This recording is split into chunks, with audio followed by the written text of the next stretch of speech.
Hello students, today we will discuss about different types of plant tissue culture and its nutritional requirements.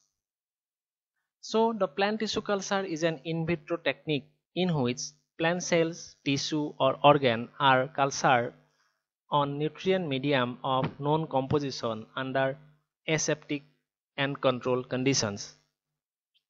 So these are the different types of plant tissue culture. So first one is seed culture. Seed may be cultured in vitro to generate seedling or plant. It is the best method for raising the sterile seedling. The seed culture is done to get the different kinds of explant from aseptically grown plants, which help in better maintenance of aseptic tissue. The second type of plant tissue culture is embryo culture. Embryo culture is the sterile isolation and growth of an immature or mature embryo in vitro with the goal of obtaining a viable plant.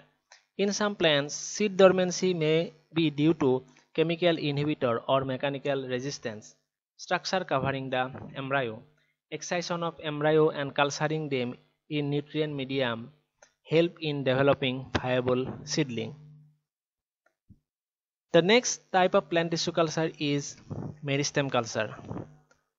The apical meristem of shoot of angiosperms and gymnosperms can be cultured to get the disease-free plants.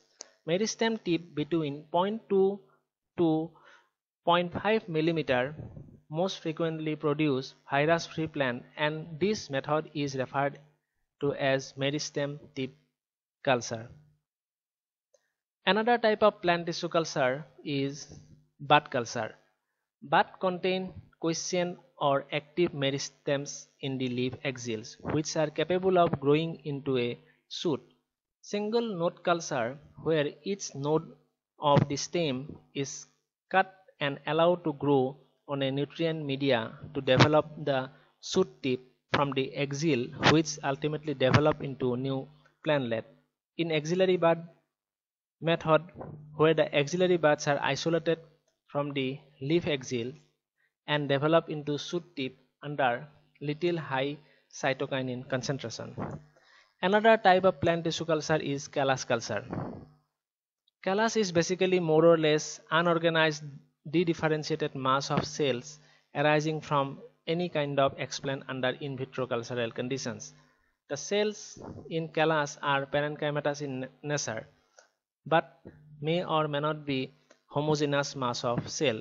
They are meristematic tissue. Under special circumstances, they may be again organized into shoot primordia or may develop into somatic embryo. The callus tissue from different plant species may be different in structure and growth habit.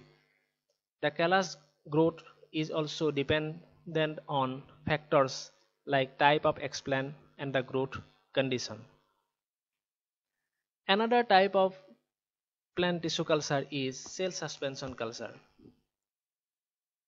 The growing of individual cells that have been obtained from any kind of explant tissue or callus referred to as cell suspension culture.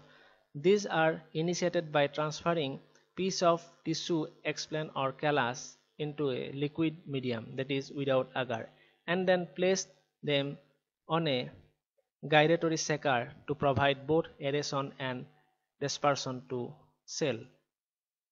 Like callus culture, the cells are also subcultured into new medium. Another important type of plant tissue culture is anther culture. An important aspect of plant tissue culture is the haploid production by anther culture or pollen culture. During the first few decades, much progress have been made in different crops like rice, wheat, maize, mustard, pepper, and other. The anther bearing the uninucleate microspore are selected and allowed to grow in medium to produce callus from the pollen mass. Then the triggering of these androgenic calli is directed to produce the embryo and haploid plant, are developed from these androgenic embryo.